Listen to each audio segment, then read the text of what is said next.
Bismillahirrahmanirrahim. Alhamdulillahirabbil alamin. Hamdan wa syukran lillahi jami'a. Asyhadu an la ilaha illallah wahdahu la syarikalah. Wa asyhadu anna Muhammadan abduhu wa rasuluhu allazi la nabiyya ba'da. Rabbi zidna ilma warzuqna fahma. Jamaah ikhwah fillah rahimakumullah. Jamaah yang dimuliakan Allah Subhanahu wa taala. Setiap penghujung Ramadan akan menghadirkan dua perasaan yang berbeda dan bertolak belakang dalam sanubari setiap orang beriman. Di satu sisi muncul perasaan gembira di penghujung Ramadan karena Allah sudah memberikan kepada kita kemampuan dan kemudahan mampu menyelesaikan apa yang Allah perintahkan dalam bulan Ramadan berupa ibadah saum dan ibadah-ibadah lainnya. Tapi di sisi lain muncul dalam sanubari perasaan khawatir, perasaan cemas, mungkin perasaan takut bahwa semua amal ibadah kita tidak menjadi makbul. Kenapa muncul perasaan itu? Karena kita tidak yakin, tidak percaya diri bahwa Ramadan mampu mengubah diri kita. Kenapa? Kita merasa gak ada bedanya. Sebelum Ramadan dan setelah Ramadan gak ada yang berubah. Itu yang kita khawatirkan. Maka para ulama menyimpulkan bahwa memang seorang beriman harus dalam dua keadaan tadi ketika dia melaksanakan pengabdian kepada Allah Subhanahu wa taala. Antara khauf, antara roja, antara rogoba dan rohaba, antara perasaan takut dan perasaan berharap. Takut amalnya tidak makbul, tidak diterima oleh Allah Subhanahu wa taala. Di saya muncul harapan bahwa Allah dengan kemurahannya menerima semua amal ibadah kita. Kenapa dua sikap ini harus ada dalam hati sanubari orang beriman? Supaya tidak muncul sikap terlalu pede. Merasa yakin, begitu tiba malam takbiran, begitu tiba 1 Syawal, merasa sudah menjadi orang paling hebat. Sudah merasa menjadi orang yang paling taat. Merasa hebat menjadi orang yang paling luar biasa dalam soal beribadah kepada Allah. Munculkan sikap takut tadi. Kenapa? Karena kesuksesan Ramadan kita akan ditentukan oleh amalia kita setelah Ramadan, para jemaah sekalian. Kemarin kita pernah bahas bahwa ada seorang tabi'in, pemuka tabi'in, Hasan al-Basri rahimahullah, yang mengatakan bahwa laisal mu'min man ya'malu yauman au yaumaini. Bukan termasuk orang beriman orang yang hanya beramal 1-2 hari saja. Bukan orang beriman orang beramal hanya 1 minggu, 2 minggu. Bukan orang beriman orang yang hanya beriman dikala 1 bulan atau 2 bulan. Kenapa? Karena Tuhan yang kita abdikan, Allah SWT, tidak hanya Tuhan di bulan Ramadan, tapi dia adalah Tuhan di semua bulan dan waktu yang ada. Oleh karenanya, para jemaah sekalian, ada sebuah ungkapan yang baik dalam bahasa Arab yang mengatakan bahwa laisal id man labisal jadid walakinnal id man ta'atahu yazid. Ungkapan tadi mengatakan bahwa bukanlah seorang yang berhari raya orang hanya sekedar semuanya serba baru, pakainya baru, sepatunya baru, cat rumahnya baru, semua baru. Bukan. Tapi orang yang berhari raya adalah orang yang ta'atahu yazid, yang ketaatannya bertambah, yang skala amal solehnya meninggi. Begitu amal solehnya meninggi frekuensinya, maka kemaksiatan, pembangkangan kepada Allah akan ditekan habis. Nah, sebabnya begitu. Kalau taat naik, maksiat akan kendor, akan turun, ya. Begitu maksiat kenceng, maka taat dan kendor. Maka ketika seorang beriman berbuat maksiat, maka iman lepas dari dirinya.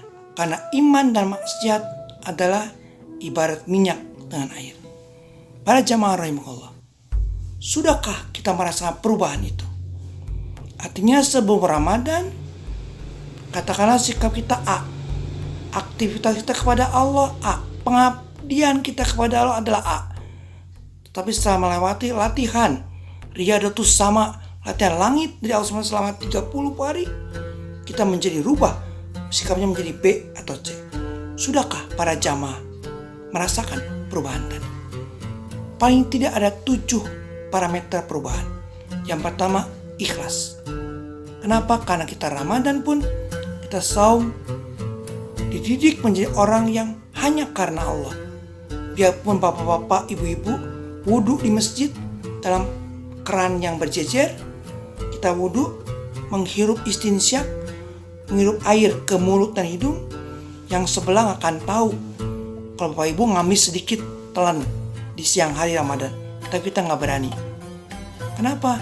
Karena kita takut amalia saum kita tidak berharga di hadapan Allah SWT. Maka parameter perubahan taat yang pertama adalah ikhlas kita bertambah. Semuanya lillah. Biarpun kita lelah dalam taat, yang penting lillah. Yang kedua, perubahan tadi adalah kita menjadi orang yang lebih antusias berbuat amal soleh. Yang ketiga, sekaligus menjadi orang yang malas berbuat maksiat. Karena amal soleh tak bisa bersatu dengan amal salah. Yang keempat, kecintaan kita kepada Al-Quran meningkat. Maka mudah-mudahan selesai Ramadan kita menjadi orang yang tidak pernah melewatkan tilawah Al-Quran dalam setiap hari kita. Yang kelima, parameter perubahan taat kita adalah menjadi orang yang lebih senang berbagi. Ya, karena orang yang senang berbagi melepaskan kepemilikan dirinya tentang dunia kepada kepemilikan Allah SWT. Maka indeks bahagianya akan naik. Semakin kita yang saya, ini punya saya, punya aku, ini uing, ini yang orang, gitu ya, maka semakin indeks bahagia turun. Kuncinya. Jadi kenapa kalimat istirja itu tidak hanya diucapkan ketika ada orang meninggal? Innalillahi wa inna ilaihi raji'un, jadi zikir harian kita. Kenapa? Karena kita akan dibentuk menjadi orang yang menyerahkan, meyakini semua yang ada adalah milik Allah SWT. Sehingga menjadi orang yang ringan, orang ikhlas. Guru kita Agim sering menyampaikan, hidup belajarlah kepada tukang juru parkir. Mobilnya banyak, ketika semua pergi, dia merasa apa-apa. Dia merasa sakit hati, kesal, karena merasa bukan miliknya. Ya. Yang keenam, perasaan loyal, setia kawan, wala, ukhuwah antara orang beriman dengan yang lainnya menjadi semakin kuat. Karena Ramadan membentuk kepada sikap istimaiyah, sikap sosial yang luar biasa. Apalagi di musim pandemi ini. Yuk Bapak Ibu, kita mulai perhatikan orang terdekat kita. Jangan yang jauh dulu. Tetangga kita yang terdekat, kanan, kiri, depan, belakang. Perhatikan kalau ada yang kekurangan. Kita bersama-sama.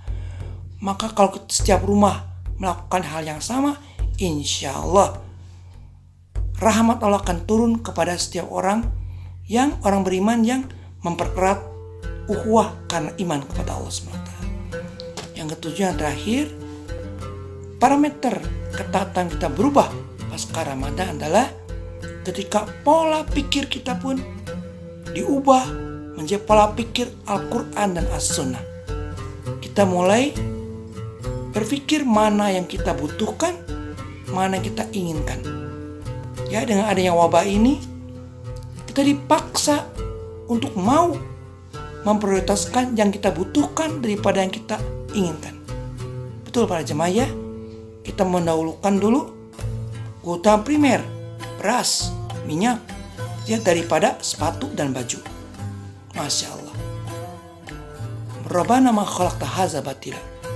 Tidak sia-sia yang Allah ciptakan, termasuk kondisi wabah hari ini. Para jemaah yang dirahmati Allah SWT, dalam hadis Bukhari, Muslim, Tirmizi, An-Nasai, Rasulullah SAW pernah menyampaikan nasihat kita di penghujung Ramadan ini. Rasulullah SAW menyampaikan, yatba'ul mayyita salasun wa yabqu wa fayarji'u isnani wa yabqu wahidun. yatbauhu ahluhu wa maluhu wa amaluhu wa yarji'u ahluhu wa maluhu wa yabqa amaluhu. Kata Rasulullah SAW, sabda Rasulullah SAW, setiap mayit, setiap calon mati akan diikuti 3 perkara: amal, harta, dan keluarga. Yang 2 akan meninggalkan kita, yang 1 akan setia dengan kita. Siapa yang meninggalkan? Harta, keluarga. Ya, begitu kita meninggal, tidak ada yang kita bawa satupun, sedikit pun. Maka harta pengkhianat pertama kita. Jangankan meninggal, para jamaah, sakit pun dunia, sebagian dunia menjadi musuh kita. Hipertensi, maka durian menjadi musuh, tidak mau berteman. Diabetes, gula menjadi musuh bagi dia. Maka ada ulama mengatakan bahwa sakit adalah syatul maut, setengah daripada kematian. Ya. Kemudian siapa pengkhianat kedua? Keluarga. Karena keluarga yang kita cinta, yang mengatakan cinta pada kita, kalau kita meninggal tidak mau kita ajak. Tapi yang tetap setia adalah amal. Amal apa? Amal soleh atau amal salah? Tentunya amal soleh. Maka silakan kita tentukan. Kita mau menanam amal soleh, maka kita akan menuai kebaikan dunia akhirat. Kita ingin menanam amal salah, maka kita akan menuai petaka di dunia maupun di akhirat. In ahsantum ahsantum li anfusikum wa in asatum falaha. Kalau Anda berbuat baik, maka kebaikan kembali kepada diri Anda. Kalau Anda berbuat keburukan, kembali kepada diri Anda juga. Surat Al-Isra 17 ayat ke-7. Para jemaah yang dirahmati Allah SWT, mudah-mudahan pembicaraan kita sore hari ini mengembalikan kita kepada fitrah jiwa kita yang senang kepada ketaatan dan benci kepada kemaksiatan. Rabbana atina fid dunya hasanah wa fil akhirati hasanah wa qina adzabannar. Allahumma taqabbal minna innaka antas samiul alim. Subhanakallahumma bihamdika asyhadu an la ilaha illa anta astaghfiruka wa atubu ilaik. Taqabbalallahu minna wa minkum. Assalamualaikum warahmatullahi wabarakatuh.